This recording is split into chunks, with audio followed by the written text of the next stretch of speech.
Have you ever felt completely drained?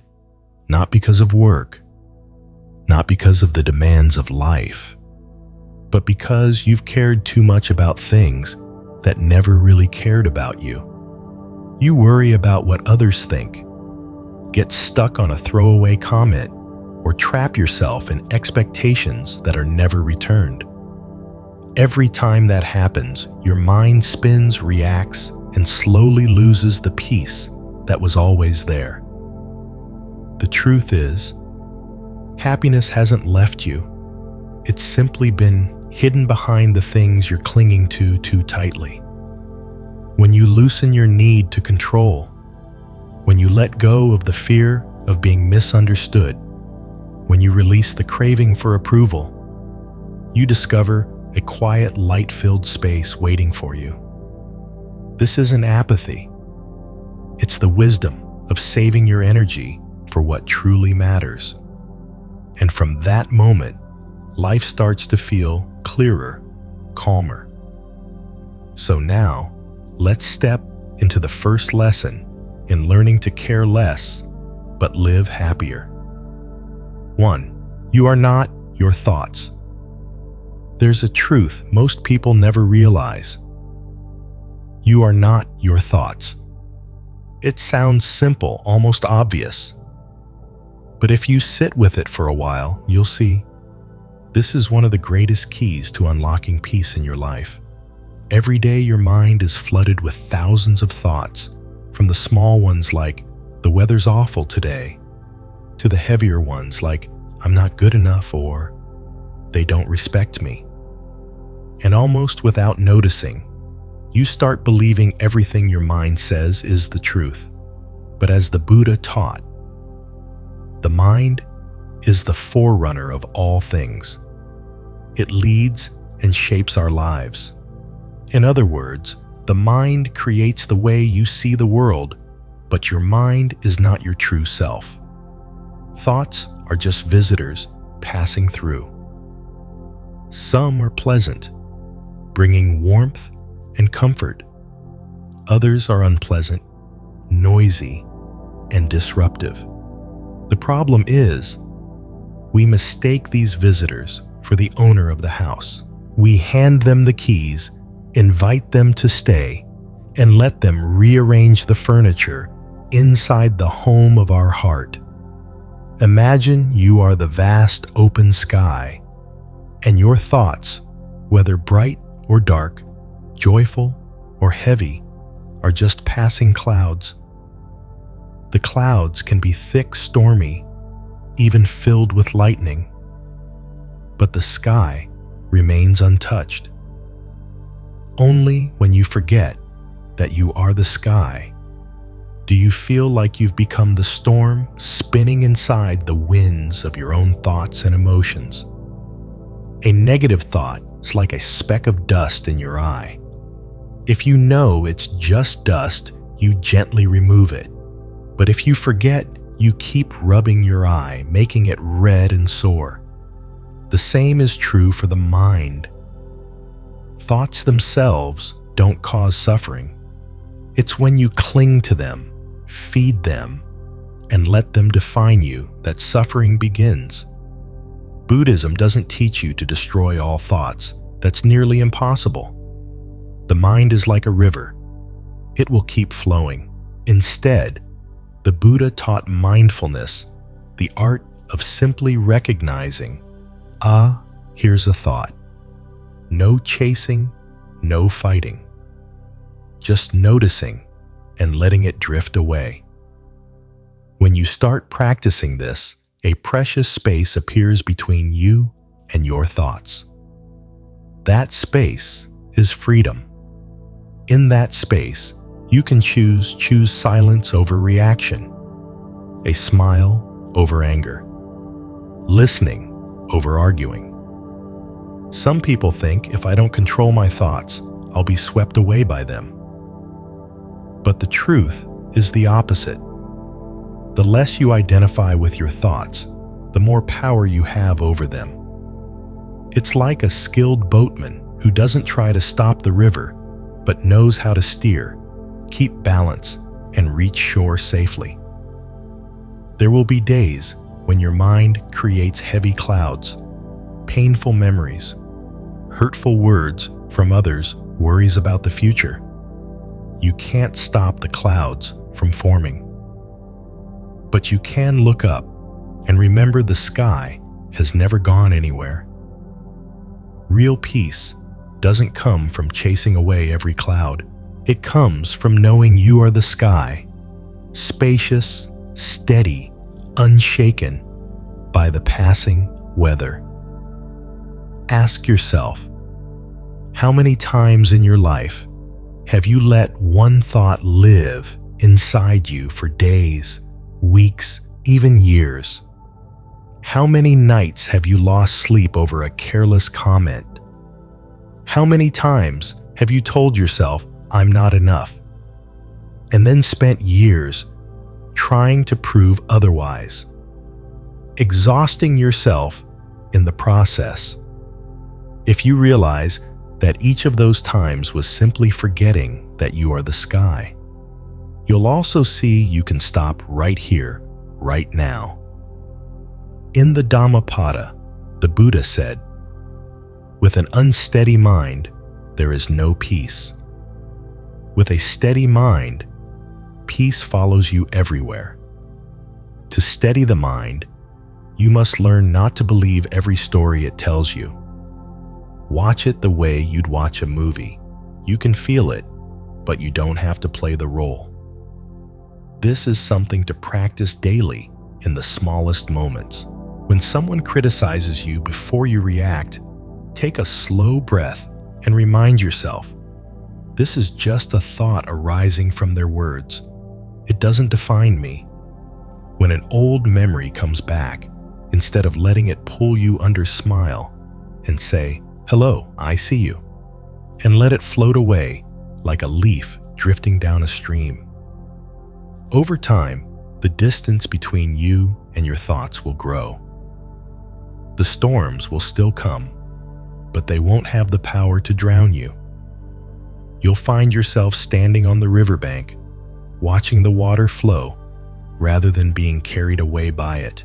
And in that moment, you'll feel the most liberating truth of all. You don't need to change all your thoughts to be at peace. You simply need to remember, you were never your thoughts in the first place. You are the quiet witness. You are the vast sky. The clouds will always come and go, but the sky remains whole, unmoving, and holding it all. When you understand this, you step into life differently. You stop fighting every thought, stop reacting to every word. You breathe deeper. You walk lighter. And most importantly, you live truer, because you've returned to who you really are. 2. Let go of expectations. Keep your peace. The older you get, the clearer it becomes.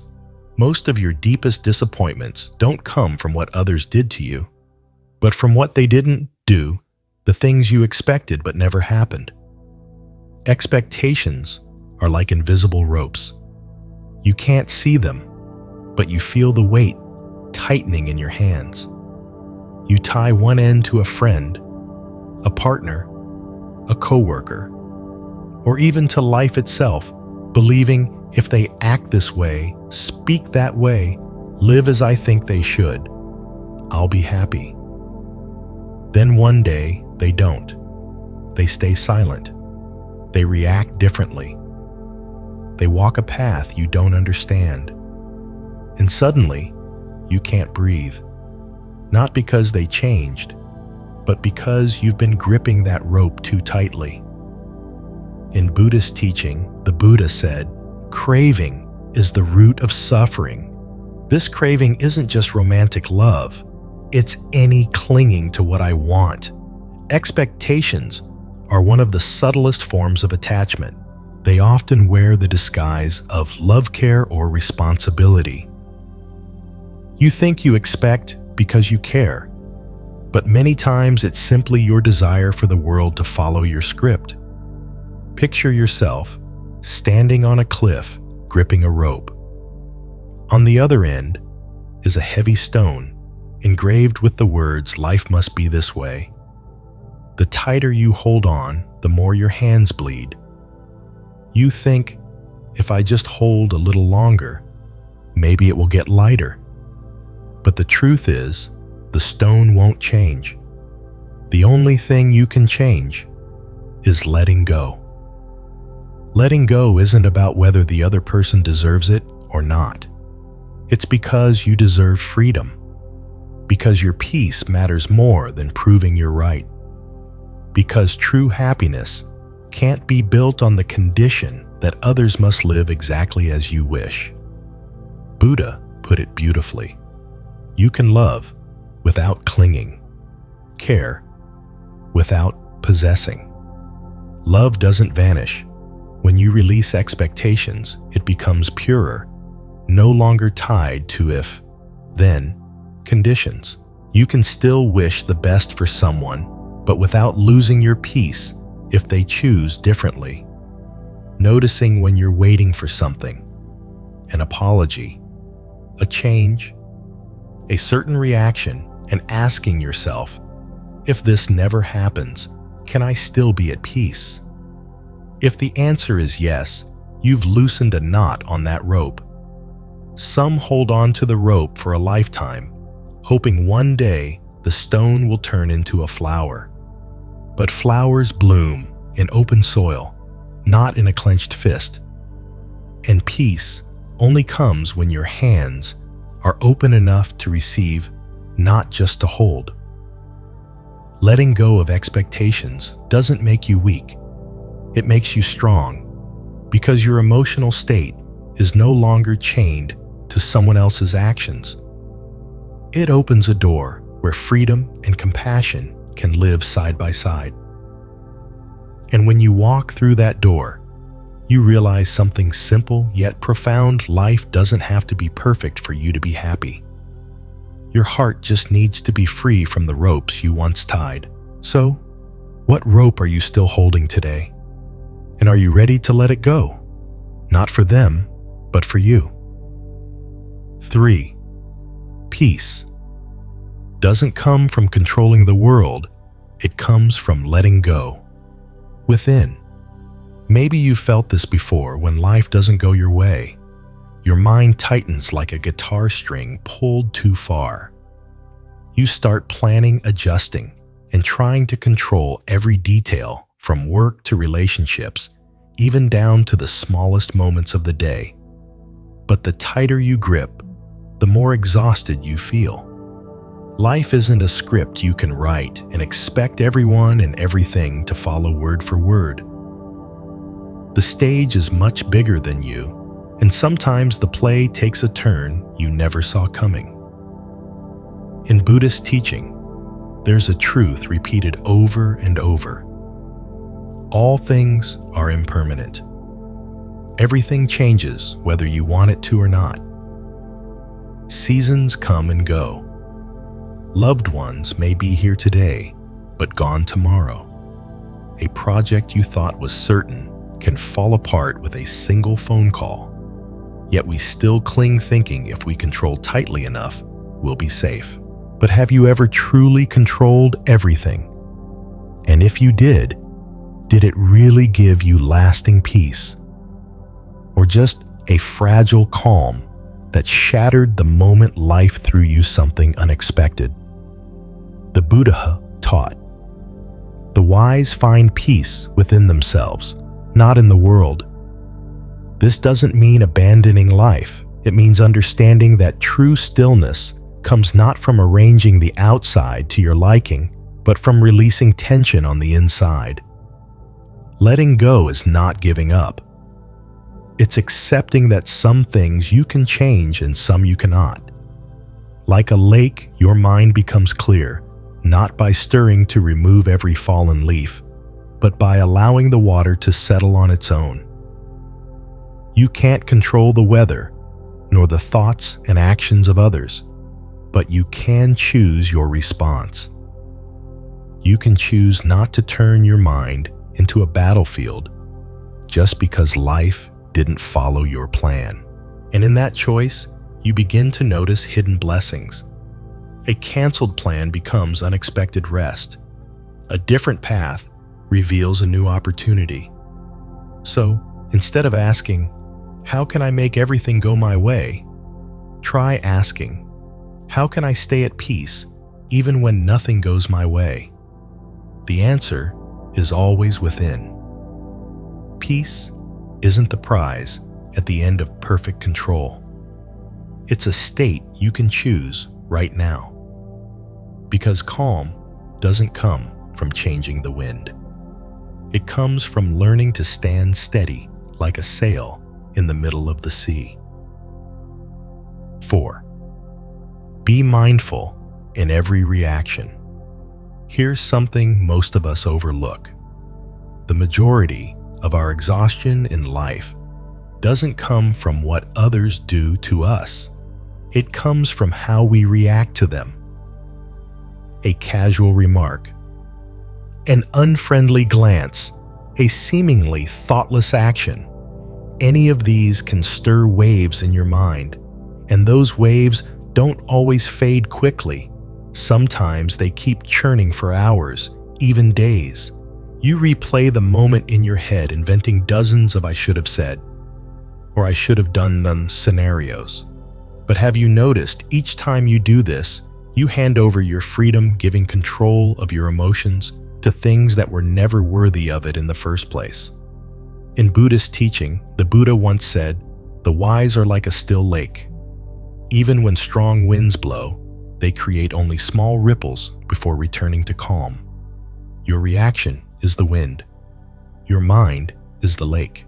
If every gust turns your lake into a storm, how can you see the clear sky reflected in it? Reactions reveal our attachments. When someone insults you and you flare up with anger, you're not only reacting to their words, you're reacting to a deep-seated belief that I must be respected. When someone doesn't follow your plans and you get irritated, you're not just annoyed by their actions, you're upset because they disrupted the ideal picture you had in your mind. These attachments make you easier to wound. So, how do you break the cycle? The answer is simple, though not easy. Stay mindful in every reaction. This begins by learning to pause in the space between stimulus and response, a small breath of stillness that lets you see things clearly. When someone says something that makes you want to fire back, stop. Feel your heartbeat. Take a deep breath in and let it out slowly. You might be surprised how just a few seconds can cool the initial heat. In that space, you realize you have a choice. You can respond calmly. You can choose silence. You can choose to walk away. Mindful breathing is a bridge carrying you from the reflex of reaction to the freedom of choice. The Buddha called this a safe refuge, a place where your mind is no longer swept away by the collisions of life. A Zen master once told a story. One day, as he was walking mindfully in the temple courtyard, a man ran up and hurled harsh insults at him. The master stood still, listened, and simply said, "Thank you for sharing." The man walked away confused. Later, a student asked why he wasn't angry. The master smiled and said, "If someone offers you a gift and you don't take it, it still belongs to them. Criticism is the same. If you don't accept it, it doesn't stay with you." In daily life, you'll be offered countless gifts like this: a rude comment online, a tactless remark at work, an impolite gesture from a stranger. You can't stop them from appearing, but you can choose not to carry them in your heart. Practicing mindfulness in your reactions doesn't mean becoming indifferent. It means responding from wisdom, not impulse. You can still speak your truth, but not to win an argument to bring clarity. You can still set boundaries, but not to punish, to protect your peace. Try watching yourself this week. Whenever you feel the urge to react instantly, see it as a signal, a chance to practice. Just once, pause, breathe deeply, and notice what changes.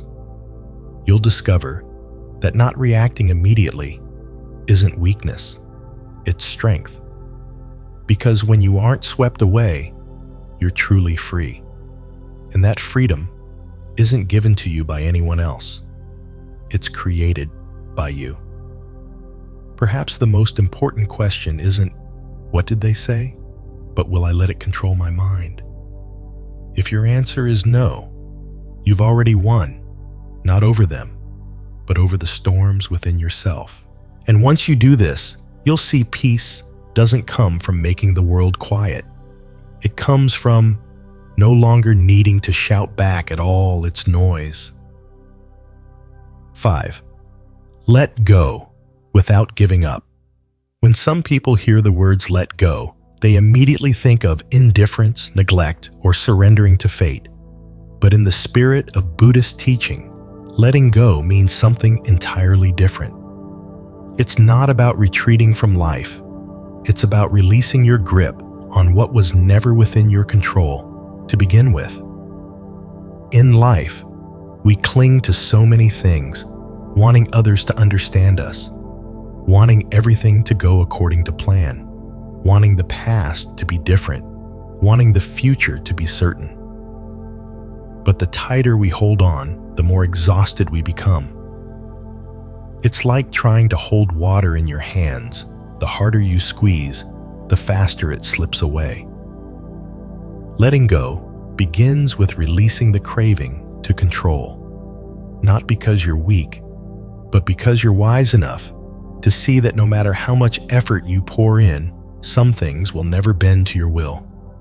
The Buddha taught, the root of suffering is attachment, and one of the deepest attachments we have is the need for others to understand and agree with us.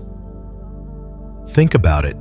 How many times have you worn yourself out trying to explain your heart to someone? How often have you believed that if you just spoke sincerely enough, they would finally see you clearly? And yet there are times when, no matter what you say, they still don't get it. Not because you're wrong, but because they're looking through a different lens. Real peace doesn't come from making everyone understand you. It comes from no longer needing them to. Letting go also means releasing the obsession with changing others. You may love someone and want them to grow, but if they're not ready, pushing will only create distance. It's like trying to force a flower to bloom before its season. You can peel its petals open, but you'll only cause it to wither, not blossom sooner.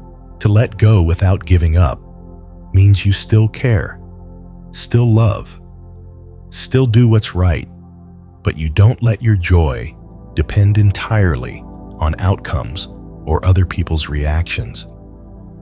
You plant seeds, but you don't stand over them every day demanding they grow faster. You nurture a relationship, but you don't force it to follow the exact path you've imagined. In one Buddhist story, someone asked the Buddha, "How can I love without suffering?" He replied, "Love as the hands hold a flower. Cherish it, but do not crush it. If it stays fresh, you rejoice. If it fades, you understand this is nature's way. That is the essence of letting go without abandoning love. Letting go doesn't make you cold. In fact, it allows you to love more openly. When you're no longer ruled by the fear of losing, you can be fully present with what you have." when you stop trying to mold people into your ideal, you can truly listen and understand them. Ask yourself, what is it that I can't seem to release? Is it the image I want others to see of me?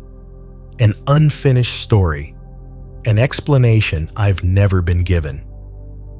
If the answer is yes, then that's the weight you've been carrying.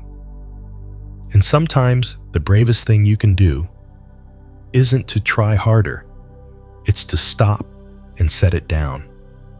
Importantly, letting go isn't giving up on action. You still do what's needed, but with a lighter heart.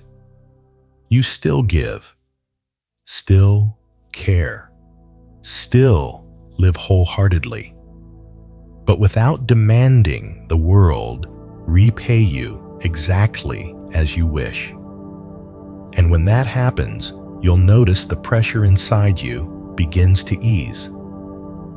As you practice letting go, you'll start to see that peace isn't a gift others give you when they finally change. It's a gift you give yourself when you stop insisting they must. You stop living trapped in "if only" and start living in right now. And that's when you realize letting go doesn't make you lose anything. It makes you whole because you're no longer fighting endless battles over what's out of your reach. You come back to living with what is within your reach and within your heart. Letting go without giving up is an art of living. It doesn't turn you into someone indifferent, it turns you into someone free. And in that freedom, you can truly love, contribute, and live a life of deep, unshakable peace. 6. The more you live authentically, the closer you are to the Dharma. The longer you live, the more you realize something simple but unsettling. Most people are not living fully as themselves. Each day, they put on a mask sometimes to protect themselves, sometimes to be accepted, and sometimes simply out of fear that their true self won't be good enough in the eyes of others. You can see it everywhere. At work, someone always agrees outwardly while disagreeing inside. In families, people hide their real feelings to avoid conflict. On social media, many craft a flawless image as if their lives are nothing but smiles and sunshine. But behind all these performances lies a quiet exhaustion, because living that way is like acting in a play that never ends. Buddhism teaches a truth that's both simple and profound. Truthfulness is the path to the Dharma. The Dharma. The truth doesn't live beneath the costumes of the ego. It reveals itself only when you have the courage to live authentically. Living authentically doesn't mean saying or doing everything you think without regard for others' feelings. It means knowing who you are, understanding what you believe, and acting in alignment with that without changing colors every time your surroundings shift. It's honesty paired with compassion. Notice this every time you try to become the version of yourself that others want. You trade away a piece of your freedom. You become an actor in a never-ending play, a script written by someone else while you carry the burden of staying in character. And when the stage lights go out, you're left with an odd emptiness. But when you live truthfully, you're no longer consumed by the need to maintain an image. You don't have to remember how you played yesterday just to stay consistent today. You're free to respond naturally, speak what you truly believe, and smile without forcing it. That lightness is a sign you're getting closer to the Dharma.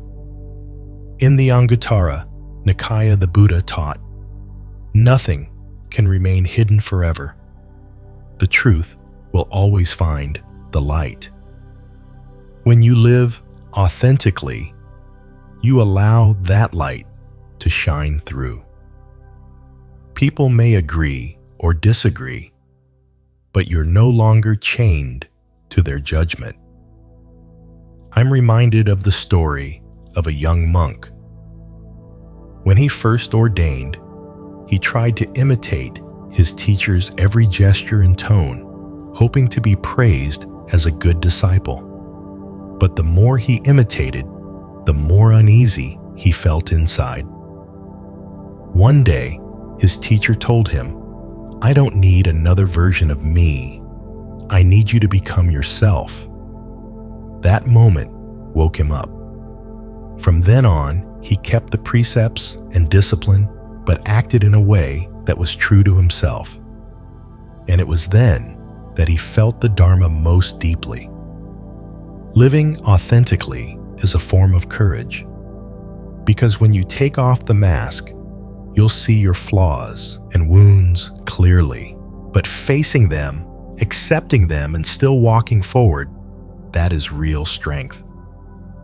Like a lotus rising from the mud, it doesn't pretend to be a rose to be loved. It simply blooms as itself, and its fragrance spreads naturally. If you're tired today from pretending to be fine, pretending to fit in, or pretending to be strong, take a deep breath and ask yourself, how many masks am I wearing? And more importantly, do I dare to take them off one by one and breathe as my true self? Living authentically isn't always easy. Some people won't like the real you. Some relationships will change when you stop pleasing everyone.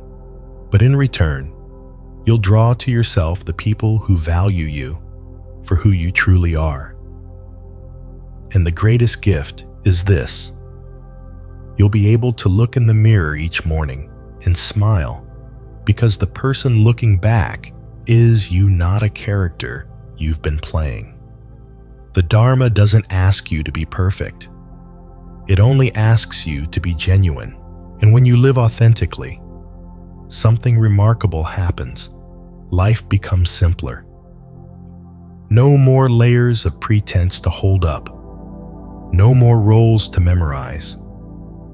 Just you, present in every breath, every action, every word. And in that moment, you'll understand you don't have to chase the Dharma somewhere far away. The Dharma has been here all along in your own truthfulness and in the quiet freedom of simply being yourself. 7. Simplify your life to deepen your life. Here's something curious about modern living. We're doing more than ever before, yet we feel emptier than ever. Our schedules are packed. Our to-do lists run on like a roll of paper with no end. And each day feels like a race. No one ever really wins. Then one day, it hits you. You're not tired because you've been doing too many important things. You're tired because you've been pouring your time into things that do nothing to nourish you inside. You're like a farmer who forgets to tend his own garden, but spends all day picking up fallen leaves from everywhere else. The Buddha once said, "A person who lives skillfully, knowing what is enough, can be content with little work. But one who craves too much will never be satisfied, no matter how much they do." His words remind us that the depth of life isn't found in the number of things we do, but in the quality of each moment we live. Simplifying your life doesn't mean giving up everything, leaving your family, or quitting your work. It simply means narrowing your focus, choosing with intention, and giving your mind space to breathe. Instead of trying to hold on to everything, ask yourself, does this truly nourish me? Does it make me calmer, kinder? You can begin with one simple rule each day. focus on nurturing just 3 essentials: your body, your mind, and your compassion. Nurturing your body isn't about chasing a certain image or perfection. It's about caring for it like you would a garden, eating in a way that gives you energy, sleeping enough to restore yourself, and moving so your blood and breath flow freely. A healthy body gives your mind a steady ground to rest on. Nurturing your mind means giving it moments of stillness. It could be 10 minutes of quiet in the morning, or a walk without your phone. The mind is like a lake. If you keep stirring it all day with news, worries, and meaningless chatter, the water stays cloudy. Only when it settles can you see the bottom and see yourself clearly. Nurturing your compassion is remembering that you don't live alone in this world. Every kind word, every small act of help, every time you hold back from saying something hurtful, these are ways you water the seeds of compassion within you. Kindness doesn't just nourish others, it nourishes you. When you center your life on these 3 things, the rest naturally falls out of priority. You care less about attending every event, replying to every message instantly, or being perfect in everyone's eyes. You realize happiness doesn't come from doing more, but from living more fully with less. There's a story about a Zen master who every morning did only 3 things: swept the temple yard, brewed tea, and sat quietly watching the sunrise. Someone once asked why he didn't use that time to do more useful work.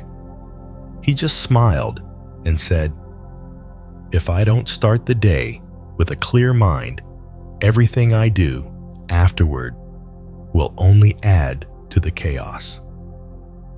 A simple life is a gift. When you stop stuffing it full of busyness, you create space to notice the beauty of a quiet morning, the comfort of a plain meal, or the joy of holding someone's hand. Simplifying isn't about losing, it's about removing. Removing what's unnecessary so you can see what truly matters. Like a sculptor carving a statue, you don't keep adding more. You chip away the excess stone until the most beautiful form emerges. And perhaps that's the way to live more deeply. Each day, keep only what truly nourishes your body, your mind, and your compassion. Let the rest drift away, like clouds passing in the sky. You don't have to hold everything, only what makes you a calmer, kinder, and happier human being. 8. Emotional freedom comes from naming the trap. Have you ever wondered why you feel exhausted, even when nothing big has happened? It's not that your workload is unbearable or that someone treated you terribly. It's a deeper kind of fatigue, one that doesn't vanish after a single night's sleep. The truth is, much of that tiredness doesn't come from the outside world, but from subtle traps your own mind sets for you. Invisible, yet controlling your emotions every single day. One trap is called the need for approval. It keeps you restless if your work isn't praised or acknowledged. You could get 10 compliments, yet still be haunted by one criticism, like standing in a wide green field, but focusing only on a single dry patch of grass. Another trap is people-pleasing. You say yes when you want to say no. You smile when you're not happy. You agree when you know it will cost you your peace. And each time, a little bit of your inner energy is taken away. These traps don't shout. They whisper gently. If you do this, people will like you more. If you bend just a little, you won't be disliked. If you try harder, they'll finally understand you. And because they sound reasonable, you think you're doing the right thing until you find yourself drained, unsure of what you truly want. In Buddhist teaching, the Buddha said, "No one binds you except yourself." These subtle traps are the invisible ropes. They don't exist physically, but they shape how you think, react, and even see yourself. So, how do you break free? The first step is to name the trap. It sounds simple, but it's incredibly powerful. When you're upset because a post didn't get as many likes as you hoped, tell yourself, this is the need for approval trap. When you're tired from agreeing to something you didn't want to do, say, this is the people-pleasing trap. Naming it helps you see it as not you, but just a habit, an automatic program in your mind. Once you see it, you gain the power to choose.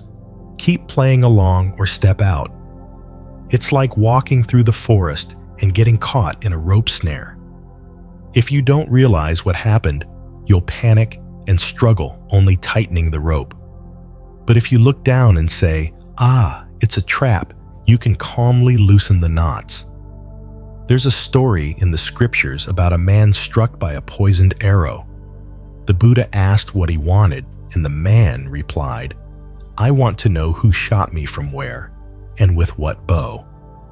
The Buddha smiled and said, "If you wait for those answers, you'll die before removing the arrow." Emotional traps work the same way. The first step isn't overanalyzing, but recognizing and starting to release them. And here's the fascinating part. Once named, these traps start losing their power. Their strength lies in your unawareness.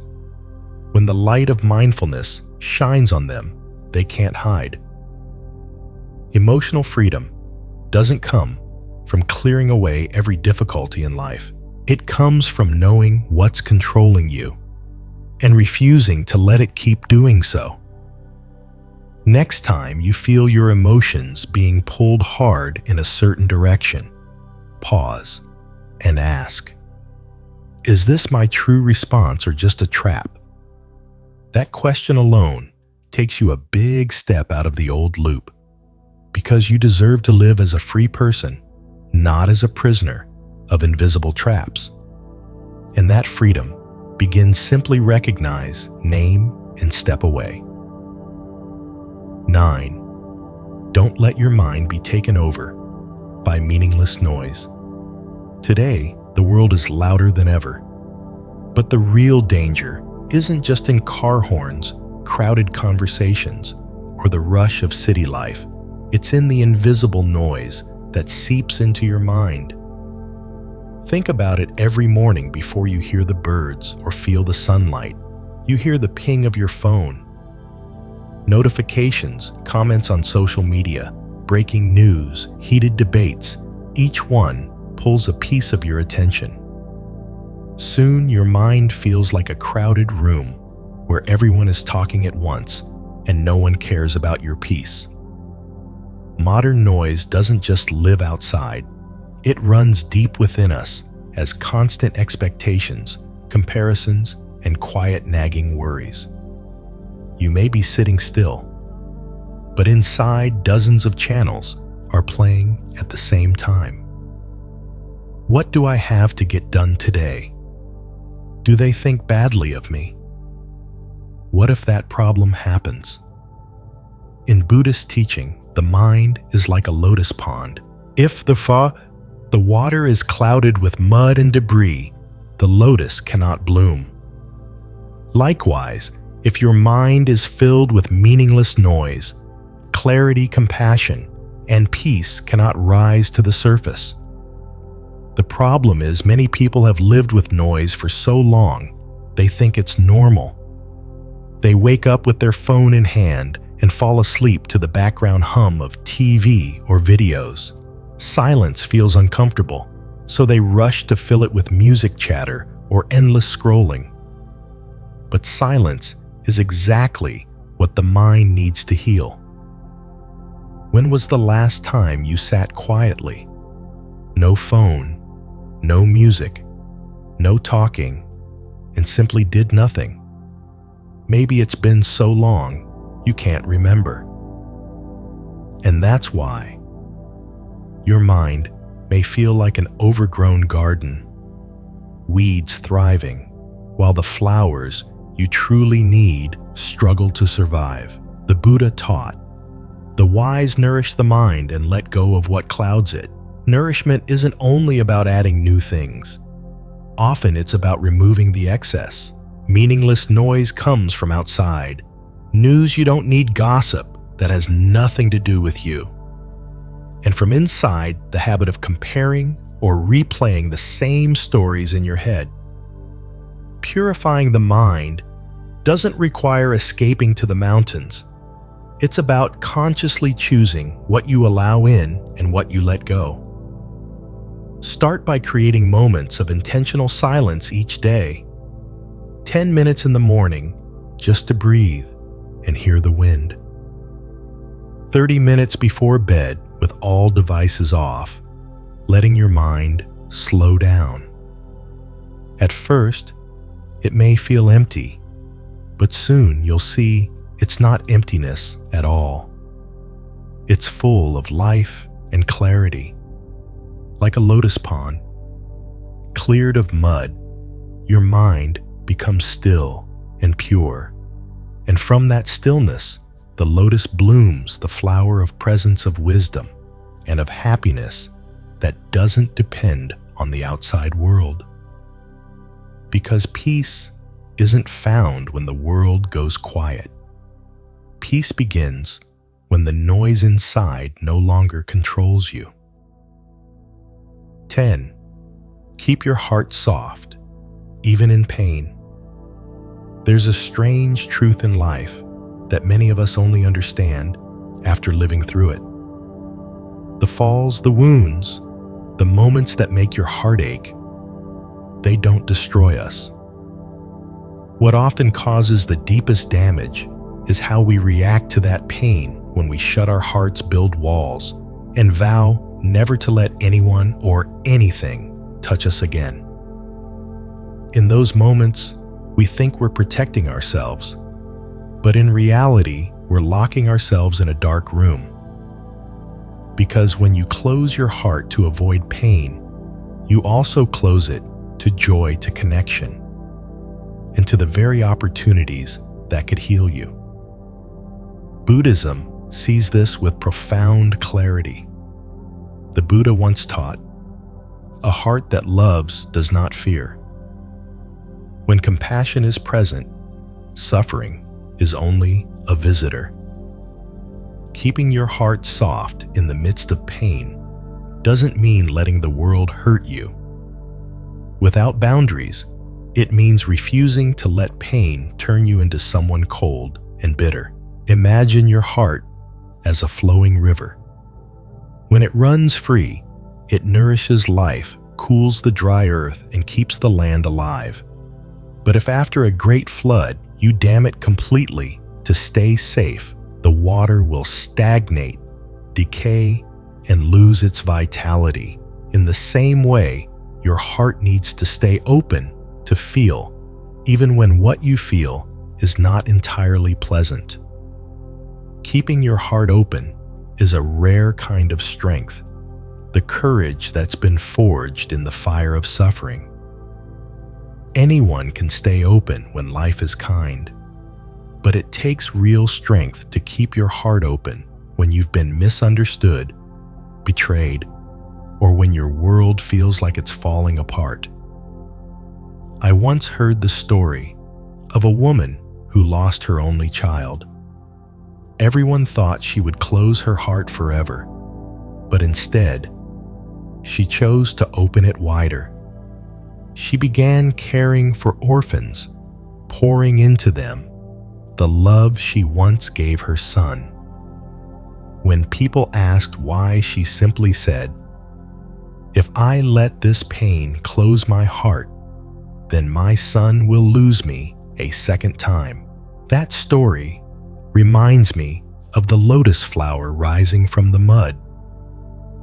The lotus is born in muddy water, yet it doesn't let the mud stain its fragrance. Pain is the mud. A soft heart is the lotus.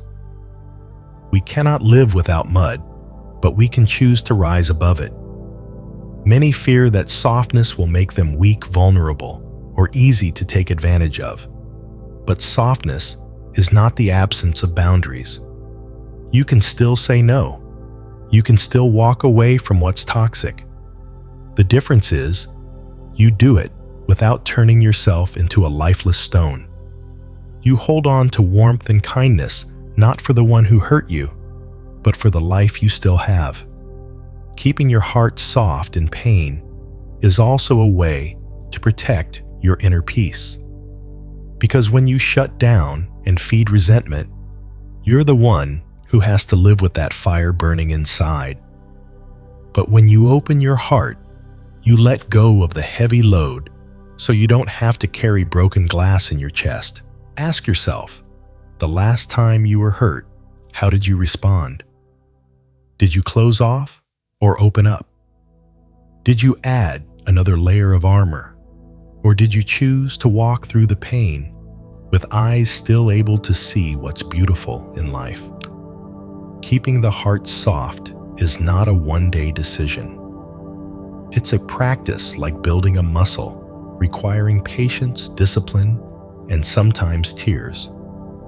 But each time you choose openness over closure, you send yourself a powerful message.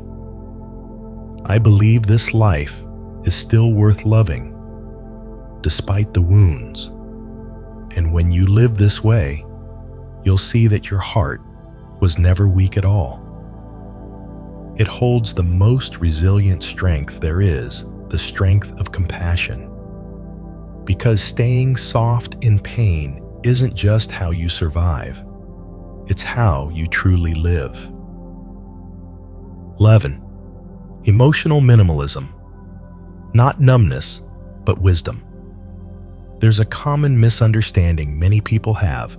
They think that when someone doesn't react strongly or doesn't let things hurt them, that person must be cold or indifferent.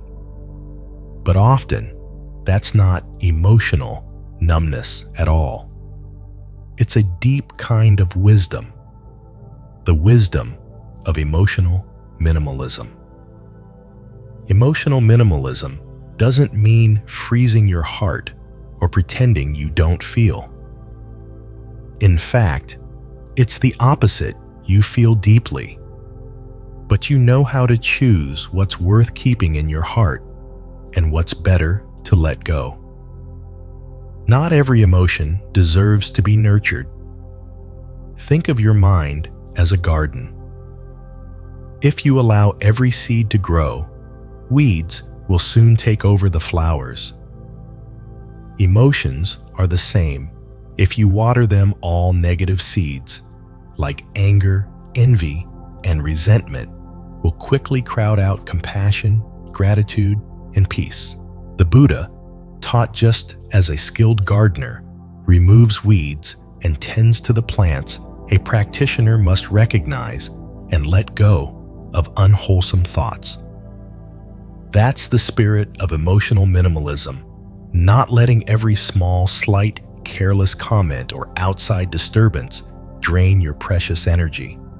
To do this, you need strong mindfulness.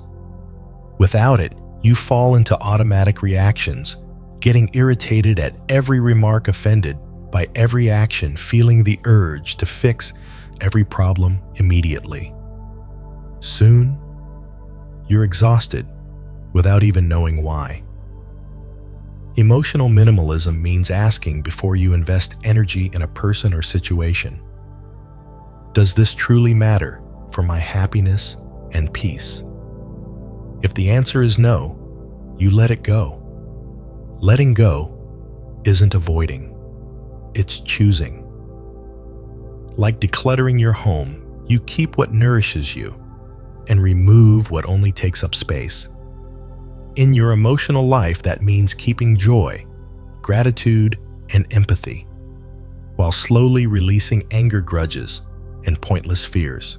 There's a Zen story about two monks walking along a muddy road. They met a woman in a dress afraid to cross. One monk immediately carried her across, then continued on his way. That night, the other monk said, "Why did you do that?" "We're monks. We shouldn't touch women." The first monk replied, "Are you still carrying her?" "I put her down hours ago." That is emotional minimalism, not carrying what doesn't need to be carried. In modern life, we're surrounded by endless noise, social media news, other people's opinions, work stress, even irrelevant events that sneak into our minds. Without filtering, your mind becomes a cluttered, heavy storage room. Here's the key. Emotional minimalism isn't just about removing the bad, it's also about nurturing the good. If you only pull weeds without planting flowers, the garden stays empty. So, when you let go of a negative emotion, replace it with a positive one. When you refuse to join a pointless argument, spend that time with someone you love or doing something joyful. Emotional minimalism is an act of self-love. By choosing not to give space to meaningless things, you give yourself the chance to live lighter and see more clearly. And then you'll notice something. The world outside stays the same. People will still say hurtful things, life will still have its ups and downs, but inside you've changed. You're no longer easily swept into other people's emotional storms. You begin to live as the captain of your own boat instead of drifting wherever the waves push you. In the end, remember this. Not everything deserves your energy. And sometimes the deepest form of self-care is learning to say to certain emotions, "Thank you, but I will not help you grow." 12. Happiness is not a reward, it's your natural refuge. There's something many people spend their whole lives chasing, yet the harder they run after it, the farther it seems to slip away happiness. We've been taught to believe that happiness is a reward, a prize for our efforts, our achievements, for becoming a good enough version of ourselves, according to someone else's standards.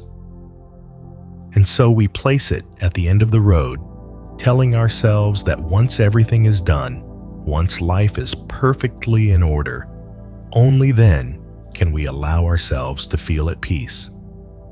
But Buddhist wisdom reveals a very different truth. Happiness is not a destination, not a prize you earn after meeting a list of conditions. Happiness is a natural refuge, always here, always available, even in the middle of a busy day, even when life isn't as perfect as you wish it to be. You don't have to be flawless to be at peace. Peace doesn't require you to have no fears, no mistakes, or no shortcomings. It only asks that you let go. Let go of the expectations that tighten around your heart. Let go of the need to control everything. Let go of the belief that I'm not worthy yet. It's like standing in a river struggling to swim upstream while clinging to a broken branch. You think it's saving you, but in truth, it's pulling you under.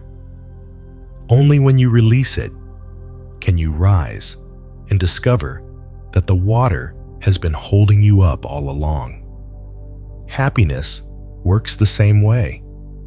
When you stop gripping so tightly, you realize it's been around you the whole time, not somewhere far away.